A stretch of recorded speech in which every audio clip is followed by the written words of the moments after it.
Okay, Section VIII, Intestate Succession. And what that means is intestacy. And intestacy is, think about it like this, is an estate plan by default. Obviously, you weren't together enough to put together an estate plan for you and your family because you died without a will or without a trust or without anything.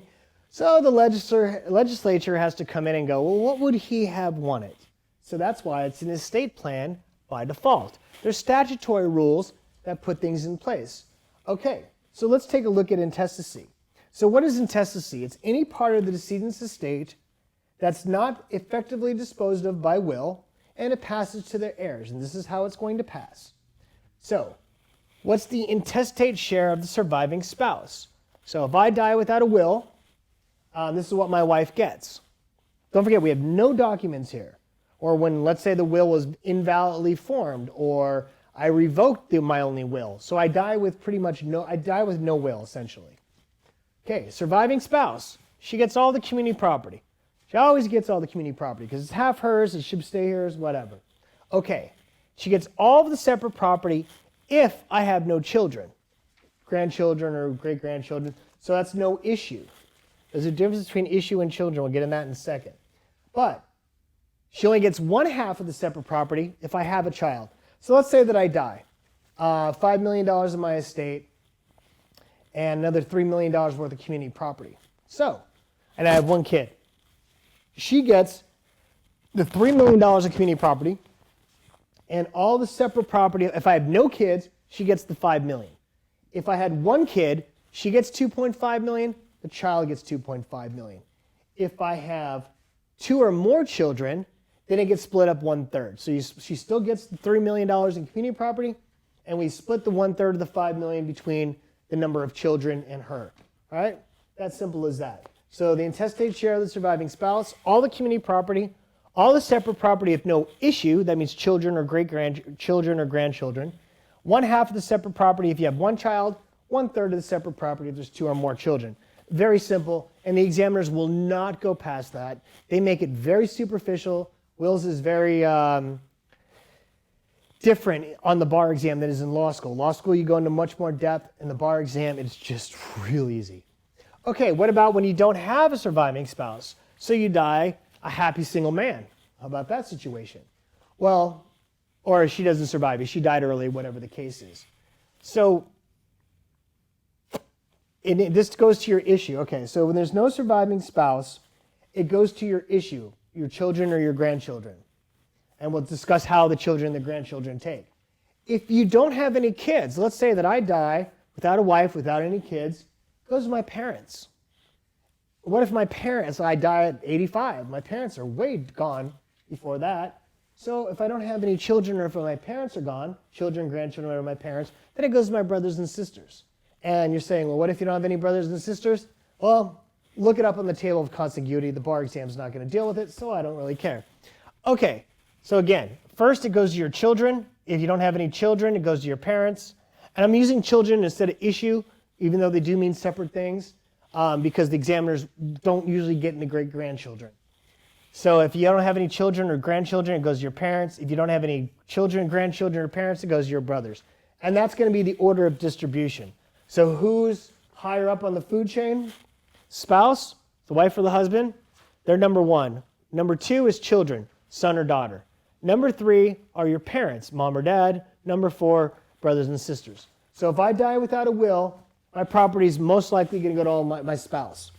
If I don't have a spouse, it's going to go to my children. If I don't have any children, it's going to go to my parents. If my parents are dead, it's going to go to my brothers and sisters. So this is the order of distribution, and that's pretty much the only thing you really need to kind of keep into perspective in this whole chapter, because that's the most important part. Spouse, children, parents, brothers, and sisters. Okay. So, again, I die without a wife, and if I have two children, they just take equally, 50-50, 3 children, 1/3, 1/3, 1/3. Now, what happens if I have children and grandchildren? Okay, well, if I have children, then it all goes to them. But what happens if I had a son and a daughter, and my daughter died and she left me 2 grandchildren? Well, this is what they take with per capita with right of representation. And you don't have to worry about per stirpes, per capita. The examiners aren't going to bend your mind like that. It's just, this is it. We're doing it right now. I'm just making it really simple. So if I die, if I have a son, I have a daughter, but my daughter's died and she left 2 grandchildren, well, it's similar to anti-lapse. My son will take 1/2. My daughter actually gets the other 50%, but since she's dead and you can't give gifts to a dead person, it actually trickles down to 25%. She has 2 grandchildren. She left 2 kids, which are 2 of my grandchildren. 50% at this level, because it gets split up equally at this level, and then it gets split up equally at this level. And that's why it's called per capita with right of representation when you have issue with unequal degree of kinship. So here's level 1, here's level 2. That's it. Again, if I have no wife, it goes to my children or grandchildren. If I don't have any children or grandchildren, it goes to my parents. If not, I don't have parents, again, it goes to my brothers and sisters. If I only have children remaining and I don't have a will, this is all by intestacy, they take equally.